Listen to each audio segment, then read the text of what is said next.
Bienvenidos amigos and welcome to another episode of More Life Diaries. We've been living in Puerto Vallarta for just over 6 months now. We wanted to share with you the 6 things that we've learned since coming here. So whether you're traveling alone, you're traveling as a couple, or you're traveling as a family, permanently, short term, it doesn't matter. We thought that sharing the 6 things we've learned could be of value to you. If not all of them, then definitely some of them, and you don't want to miss the last thing.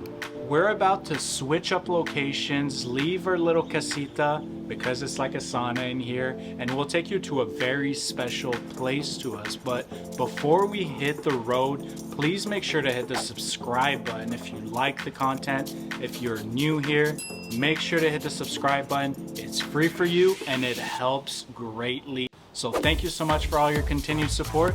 Let's hit the calle. Peace.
We are in beautiful Conchas Chinas in Puerto Vallarta. This is a place that we absolutely love coming with the kids. It's just right next to Zona Romantica. You can walk here, you can drive here, you can take a short bus. And the reason that we love coming here, besides the beautiful view of the mountains, which we'll show you, and the beautiful beach, which is almost like white powdery sand in some of the places, is because the little inlets between the rocks, there's rock formations in the water, and we can bring the kids. When the tide's a little bit lower, they can go swimming. So just a beautiful place overall to come. Nice gentle waves usually, and yeah, perfect for little kids and big kids who can't swim. So getting into the 6 things that we have learned since moving to Puerto Vallarta, Mexico. Number 1 is to try and time your trip if you are planning on moving here long term to arrive in the low season, Which is the summer months, so June, July, August, September. Things are cheaper, there's more availability if you're looking to rent, and the cost, like the prices for rentals are much lower, more negotiable. I wouldn't say that we made the mistake of arriving in November because we just wanted to come here and that was final. But we definitely paid a little bit more probably than we could have gotten in low season. And also there was just very limited choices because a lot of the places by November are getting quickly booked up, especially by snowbirds coming, people with shorter stays. So try and book moving here in the summer months. Yes, it will be very hot. If you're staying long term, it doesn't matter. It'll be winter eventually. Yeah, I would think it's worth it. Also, if you're just coming for a vacation, I think the perfect time to come is April, May, because it's still not too hot, but you've missed like the big flux of tourism. Yeah. And it's just a little bit more options and less busy. You've missed high season. The prices are a little bit lower, although it's towards the tail end of high season, and there is a little bit more to choose from. I would say after Semana Santa, which is the Easter week, and before June, it'd be like the sweet spot to come for a vacation. And in regards to finding an apartment, we've covered that in previous videos. Something we have not covered, if you're planning on moving here and the utilities are not included, ask for historical bills, because the way it works here, if historically the usage was very high, that will trigger higher bills up to 1 year after the usage. Yeah, and that's specifically with electricity. So a lot of landlords will include gas and water and not include electricity for that specific reason of air conditioning, because that can really bring the cost up, and they don't want to, like, they can't really control how you use it. So if you're responsible, you'll use it a little bit more responsibly. Moving on to number 2, we have do not save things until last minute, especially when it comes to immigration or paperwork, and that whole process starts in your home country.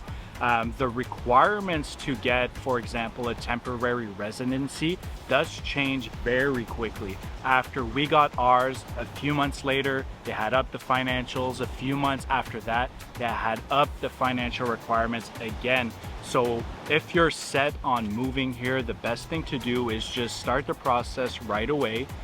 They give you a certain amount of time to enter the country and finalize your visa here, so you have a big gap of time to get here. But again, things just do tend to take a little longer, especially if there's holidays coming up. They can change quickly, but they definitely do not move quickly, so it's best to get things started in advance and make sure you have everything squared up and perfect before you arrive. And when we say don't save things until last minute, we're also talking about just general stuff that you need to get done before leaving. Time does go by very fast when you're excited for a big move like this, so don't wait to declutter your things. Don't wait to sell whatever you have to sell, and don't wait to tie loose ends, because you might regret it the night before leaving, like we did. So number 3 is to learn basic Spanish and use it. It will really enhance your experience if you're able to communicate. So just even in basic situations, ordering food, asking for directions, questions like that, shopping. If you are starting from zero, we recommend getting an app. You can practice anywhere, and if you're looking for a great app that actually uses sentences that you'll use in real life, we recommend Mondly, and we'll include the link down in the comment section. It's easy, you can do it anywhere, and the great thing about it is it's actually sentences and phrases that you need, not like some other apps. Yeah, this is a great tip if you're coming just for a short term, 1 week, 2 weeks, and especially if you're planning on moving here. I think just basic greeting and basic questions goes a long way. It's very much appreciated by the locals here. You know, their eyes light up whenever you know how to speak a few words. Even if you don't have any follow-up to those few words, they'll definitely appreciate it, and I think that it'll change your overall experience and the way you are received in Mexico in general. The number 4th thing that we've learned is how strong the community is. Now, coming here, we knew that Mexicans typically stick together. There's a strong community bond. People often do things together, but we didn't expect to, for us coming as foreigners, be received in the community so quickly. We know all our neighbors, we're very friendly with everyone, and there's also a great community of foreigners as well. So when you come here, whatever you're looking for, if you're retired, if you're coming here like us and you have kids, just a little bit of research on Facebook and reaching out to people can again really change your experience here in moving to Mexico. Yeah, a lot of the people that we've met here, we've met through just posting in Facebook groups, and then you get invited into other WhatsApp groups and different things, and that's how we're able to find out a lot of information about stuff, as well as community things for the kids and that type of thing. Yeah, so it can often get really lonely, but if you put yourself out there and you do a little bit of work on Facebook, there's more than enough people, and everyone is very friendly and inviting, locals and foreigners alike. The number 5 thing is getting to know the prices. So moving to a new country, often the cost of goods and services are different from your native country. And it's important to get to know the different kinds of prices. In situations here, you're gonna get stuck overpaying. Another situation, and it's happened to us many times, you end up underpaying by accident. So the reason we say make sure to get to know the prices is because you have to adjust your expectations on what things cost. Yep, and another reason why it's important is that they don't always, show you what the final price is. They don't show you the calculation or give receipts, especially in the marketplace. There's usually a board with things per kilo, and they weigh it, but unless you ask specifically to see what each type of item is costing, and you don't get a breakdown, so there's no way to really know. And also, so it's just good to have an idea, make sure you see the board and understand kilos. and another situation would be if you're taking a taxi. Usually you have to negotiate the price before getting into the taxi, otherwise it'll be the price that the taxi driver decides to charge you. And that's another thing to remember, negotiate that price before you get in. Because once you've arrived, the price is what they're telling you it is. So I guess by sitting in the back is you accepting their rate, whatever that is. They don't have meters generally, so it is really important to do that beforehand. Get to know the prices of things. It'll completely change your experience, once you're aware of how much things should be costing, and also will make you a little bit better at negotiating and knowing what to negotiate for, and knowing just what is the set price of things. The number 6 things, and this definitely applies to our specific situation, is how resilient and adaptable your kids are to new situations. I've been really impressed with how our oldest one has learned Spanish for one.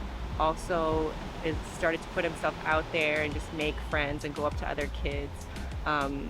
It's beautiful to see, and one of the happiest things that we learned. And something we did to prepare for this big trip is we got him ready by explaining to him and being transparent with him that we were moving here, showing him, on a map where Mexico is, the things to do, the native language, the food, the animals, just really being transparent with him and educating him on this new country. And he got so into it that he wanted to learn more about the places that we were staying when we were coming down throughout the United States, and that extended to basically the whole world. So knowing a lot of capitals throughout the world, the maps, the flags, the food, etc. So it really ignited curiosity of the world in him. And as soon as we touched down in Puerto Vallarta, he was at the beach trying to make friends, speaking English, they're speaking Spanish, but he just had that confidence in him that he'd be able to make friends here and fit in and adapt to this new situation. So yeah, your kids are often a lot more adaptable than you are as an adult and we are, because we carry so many insecurities with us. But again, just put yourself out there, be confident that whatever the outcome is, that it'll be a beautiful one, and grow with your kids when you're here, learn things, and you'll be happier than if you were to be very reserved when you get. And we'll hit you guys with a bonus one. Be grateful. You are able to come here, if you are able to travel anywhere in the world. If you wake up and you're alive, be grateful. We often find ourselves here kind of just living, just going through the motions of things. We're in a different place, but we've established a little bit of a routine, and it's become just like our new home. And sometimes you just have to pinch yourself and look around and be grateful of the situation you're in and how far you've made it and where you are in life. And hopefully it's a happy place because you're here. And yeah, it's just easy to take things for granted, but you're in a beautiful new country. with beautiful new people and culture and food, and just be grateful for it all. And don't forget that things here are made to make Mexicans comfortable, and this is, you know, their space and their culture. So be adaptable as much as you can, and that'll completely change your experience here. Again, things here aren't made for us foreigners. We are the ones that need to adapt. We need to learn this new language and try new foods, and that will completely transform you as a person if you're just coming here with open arms and open mind. Exactly. So thank you so much, guys, for tuning in to the 6 things we've learned since we moved to Mexico, plus a bonus. And if you like the content, don't forget to hit that subscribe button, hit the comment section if you have any questions, and message us on Facebook or Instagram if you want to connect. We love connecting with you guys. We love answering your questions best we can. And on that note, guys, this is our journey. More Life Diaries. Peace.